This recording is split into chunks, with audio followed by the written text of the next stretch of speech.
Hello amazing and beautiful people, कैसे हैं आप सब। उम्मीद करता हूं कि खुश होंगे और अपनी लाइफ में आगे बढ़ रहे होंगे।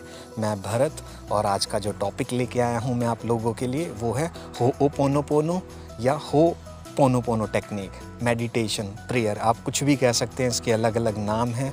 मैं आपको बताने वाला हूं आज ये कितनी ज़्यादा पावरफुल है, आप इससे क्या क्या चीज़ हील कर सकते हैं, अपनी लाइफ को कैसे बेहतरीन बना सकते हैं। लेकिन उससे पहले मैं इसकी थोड़ी सी आपको हिस्ट्री बताऊंगा, इसका मतलब बताऊंगा और इसको आप कब यूज़ नहीं करेंगे वो चीज़ मैं आपको बताऊंगा और आप क्या हील करेंगे वो मैं आपको बताऊंगा। चलिए वीडियो स्टार्ट करते हैं। तो जो ये होपोनोपोनो टेक्निक है, सबसे पहले ये हवाई एक आइलैंड है, तो वहाँ की एक मशहूर हीलर थी जिनका नाम था मोरना शिमोन।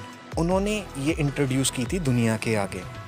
तो हवाई लैंग्वेज में जो होपोनोपोनो वर्ड है उसका मतलब मैं आपको बताऊंगा कि जो हो शब्द है उसका मतलब होता है कारण, रीज़न, जबकि जो पोनोपोनो शब्द है उसका अर्थ होता है पूर्णता और इसका मतलब बनता है कि कारण को स्वीकारो और अपने आप को सुधारो। अगर हम इस वर्ड को जोड़ दें तो इसका मतलब निकल कर आता है कि गलती सुधारो और इसे सही करें। तो मैं उम्मीद करता हूं कि आपको इसका मतलब पता चला होगा कि 1984 से लेके 1987 का जो टाइम पीरियड था उसमें थे एक डॉक्टर ह्यू लेन, जो एक साइकोलॉजिस्ट थे, मनोवैज्ञानिक जिन्हें हम कहते हैं। तो वो हवाई स्टेट के एक हॉस्पिटल में as a medical doctor work करते थे। तो उनका जो काम था, उनको जो काम मिला था वो था कि क्रिमिनल बैकग्राउंड से जो पेशेंट थे उनकी काउंसलिंग करना। और जो क्रिमिनल बैकग्राउंड के जो पेशेंट थे मैं उनके बारे में बता दूं, उनके ऊपर मर्डर के चार्जेस थे, रेप के चार्जेस थे, जिनको हाईली सिक्योरिटी में रखा जाता था, जिनके पैरों में हाथों में बेड़ियां बांधी जाती थी। वो मेंटली डिस्टर्ब थे, मेंटली इल थे, उनको साइकोलॉजिकल प्रॉब्लम थी। तो 1987 में क्या हुआ कि वो जितने पेशेंट थे ना वो ऑलमोस्ट सारे ठीक हो गए, वो नॉर्मल हो गए। उनको नॉर्मल वार्ड में शिफ्ट कर दिया गया। जो वहाँ का क्रिमिनल वार्ड था वो बंद हो गया। ये एक मिरेकल की तरह था, एक मैजिक था। जब डॉक्टर ह्यू लेन से पूछा गया ना कि आपने क्या किया, क्या काउंसलिंग दी है ऐसी उन लोगों को, तो डॉक्टर ह्यू लेन ने कहा कि मैं उनसे मिला ही नहीं, मैंने सिर्फ अपने डेस्क पे उनकी फ़ाइल मंगवाई और मैं उनके लिए प्रेयर करता था, जिसमें होपोनोपोनो टेक्निक में उनके लिए करता था। I am sorry, please forgive me, thank you, I love you. तो ऐसे वो सारे पेशेंट ठीक हो गए। लेकिन ये बहुत एक अब हैरान कर देने वाली बात होगी कि यार ऐसे किसी के लिए प्रेयर करके कोई कैसे ठीक हो सकता है। तो उनका मानना था कि मैंने खुद को हील किया, क्योंकि वो कहीं ना कहीं मेरी लाइफ का एक पार्ट थे, मेरी लाइफ की एक स्टोरी का पार्ट थे। जो हमारी लाइफ की जो सिचुएशन होती है ना, हम उनको अट्रैक्ट कर लेते हैं, तो हम ही उसके लिए रिस्पॉन्सिबल रहते हैं। तो उसके बिहेवियर की वजह से हमारी जो लाइफ है वो इफ़ेक्ट भी होती है। तो कहीं ना कहीं हमने अपनी लाइफ में उन चीज़ों को जाने अनजाने में मैनिफेस्ट किया होता है। तो उन्होंने कहा कि मैंने रिस्पॉन्सिबिलिटी ली कि ये मेरी लाइफ का पार्ट है और मैंने उस चीज़ को हील कर दिया। तो मैं आपको बताऊंगा कि हम अपनी लाइफ में इसको कैसे हील कर सकते हैं, अपनी किसी भी सिचुएशन को, बेशक हम रिलेशनशिप की बात करें, हेल्थ की बात करें या लाइफ में हमारे कुछ भी चल रहा हो, हम उसको कैसे हील कर सकते हैं। लेकिन उससे पहले मैं आपको ना लाइफ का एक एग्जांपल देना चाहूँगा ताकि आप इसको ना बहुत ईजिली अंडरस्टैंड करें। आप सपोज़ कीजिए कि आपने घर की सफाई की थी, बिल्कुल झाड़ू पोछा मारा, चमकाया, उसको चकाचक बनाया और आपके घर आ गए गेस्ट।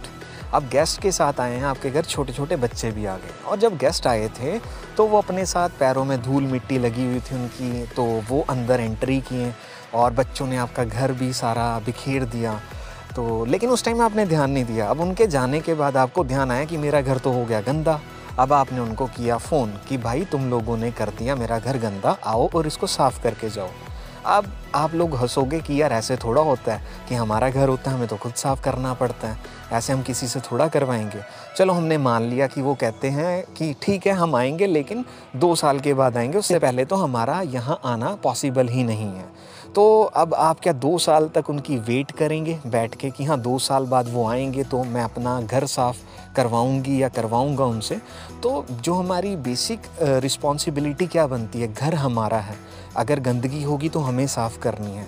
अगर आप इस चीज़ को अब खुद से रिलेट करेंगे, अपनी बॉडी से रिलेट करेंगे, अपनी लाइफ से रिलेट करेंगे, तो आपको पता चलेगा कि क्यों ज़रूरी है ये मेडिटेशन, क्यों हमें ब्लेम गेम नहीं खेलनी है, क्यों हमें किसी को ये नहीं कहना है कि उसकी वजह से मेरी ज़िंदगी में ऐसा हुआ, कि अगर वो ऐसा ना करता तो मेरी ज़िंदगी बहुत अच्छी थी। ये ब्लेम गेम नहीं करेंगे हम, बिकॉज़ अगर आप ये चीज़ करेंगे तो ये आपके लिए काम नहीं करने वाली है। जैसे आपके घर की सफाई आप खुद करते हैं, उसके लिए आप रिस्पॉन्सिबल होते हैं, बेशक कोई गेस्ट आए, कोई गंदगी हो, डेली जैसे आप उसको साफ़ करते हैं, सेम आप अपनी हीलिंग करते हैं इसके थ्रू। और हीलिंग जब आप करते हैं तो आपकी लाइफ में धीरे धीरे चेंजेस आने स्टार्ट हो जाते हैं। तो मैं आपको ये बताऊंगा ये काम कब नहीं करेगी। अगर आपके अंदर कोई शेम वाली फीलिंग है, कोई गिल्ट वाली फीलिंग है, या आपको लगता है कि आप विक्टिम पर्सनैलिटी बने हुए हैं, आज तक आप दूसरों को ही ब्लेम कर रहे हैं, आपकी लाइफ में कुछ भी हुआ है, तो आपको रिस्पॉन्सिबिलिटी खुद लेनी पड़ेगी। अदरवाइज़ आप इसको जितनी मर्जी बार कीजिए, ये आपके लिए काम नहीं करेगी। जैसे आपको अपने घर की सफाई करनी है, वैसे ही खुद की करनी है। और ये उसके बाद आपके लिए जो ज़बरदस्त काम करने वाली है, आप खुद आगे बताएंगे कि हाँ, मैंने होओपोनोपोनो टेक्निक की थी और इससे मुझे मिले हैं ज़बरदस्त रिज़ल्ट। तो आपको अपनी लाइफ की रिस्पॉन्सिबिलिटी खुद लेनी है। और आज से चाहे आपका किसी ने बहुत बुरा भी किया, चाहे आपकी किसी ने फीलिंग्स हर्ट की हैं, चाहे आपका कोई काम रुका है, लाइफ की कोई भी सिचुएशन हो XYZ, हमें उससे कोई मतलब नहीं है। आज से हम डिसाइड करेंगे कि हमारी लाइफ की रिस्पॉन्सिबिलिटी हमारी है। हमारी लाइफ में कुछ भी अगर हो रहा है या हुआ है, उसके लिए रिस्पॉन्सिबल हम हैं। यहाँ से अब हमें अपनी ईगो और एटीट्यूड को करना है ख़त्म, क्योंकि हमें अपनी लाइफ को बनाना है खूबसूरत। अब हम दूसरों पे डिपेंड नहीं रहेंगे। हम बैठ के ये नहीं सोचेंगे कि उसने ऐसे किया था, उसकी वजह से ऐसे हुआ था। आज से हम ये सारी चीज़ें करने वाले हैं ख़त्म, क्योंकि हम चाहते हैं शांति, हम चाहते हैं प्यार, हम चाहते हैं लाइफ में आगे बढ़ना। क्योंकि जो हमारा इनर चाइल्ड है, शैडो है, उसको हमें हील करना है, क्लीन करना है अंदर से। जो हमारे सबकॉन्शियस माइंड में गार्बेज भर चुका है, एक नेगेटिविटी हमारे माइंड में थॉट्स जा चुके हैं, उनको हमें क्लीन करना है। और जब आप वो करना शुरू कर देंगे, आप ब्लेम ख़त्म कर देंगे और एक्सेप्ट करेंगे कि हाँ, हर चीज़ की रिस्पॉन्सिबिलिटी मेरी है। लेकिन इसको गिल्ट वाली उसमें नहीं लेना, इसको प्राउड वाले एक मोमेंट में लेना है। और अब खुद से कमिटमेंट करना है कि आज से, अभी से मैं अपनी लाइफ चेंज करूँगा या चेंज करूँगी। और उसके बाद मैं आपको बताऊं, जैसी लाइफ आप चाहते हैं ना, जो लाइफ आप चाहते हैं, आप उस लाइफ को मैनिफेस्ट होता हुआ अपनी आँखों से देखेंगे। आप खुद फील करेंगे उस चीज़ को। आप कहेंगे कि वाह, वाकई में ये टेक्निक या प्रेयर या मेडिटेशन ने बहुत ज़्यादा सुपर्ब काम किया है मेरे लिए। अब इसको करना कैसे है, ये आप लोगों को ऑलमोस्ट पता होगा। नहीं पता तो मैं बता देता हूँ। इसकी कोई टाइमिंग नहीं है। देखिए, टाइमिंग के चक्करों में मत फंसना, ठीक है। कैसे करनी है, क्यों, नहा के करनी है या खाना खाने से पहले, खाना खाने के बाद, ऐसा कुछ नहीं है। आप जैसे कंफर्टेबल हैं, जब आपके पास टाइम होता है। आप मुझे एक चीज़ बताइए, लाइफ में आप खुश रहने के लिए भी कोई चीज़ ढूंढते हैं क्या? टाइम ढूंढते हैं कि हाँ, मुझे इस टाइम खुश रहना है, रात को खुश रहना है या सुबह खुश रहना है। जब आप खुश रहने के लिए कोई टाइम नहीं ढूंढते, तो हम अपनी लाइफ में, ये हमारा पार्ट है लाइफ का, तो हम इनके लिए क्यों टाइम ढूंढें? जब हमें अच्छा फील होगा, जब हम डाउन जा रहे हैं, हमें अपने आप को अच्छा फील करवाना है, हम इसको करेंगे, अनकंडीशनली करेंगे, दिल से करेंगे, पूरी फीलिंग के साथ करेंगे। तो आपको करना क्या है? सबसे पहले बैठना है, डीप ब्रीथिंग करनी है, ब्रीथ आउट करना है। एटलीस्ट 5 से 6 बार करें, ताकि आप थोड़ा सा रिलैक्स फील करें। उसके बाद आपने बोलना है, I am sorry, please forgive me, thank you, I love you.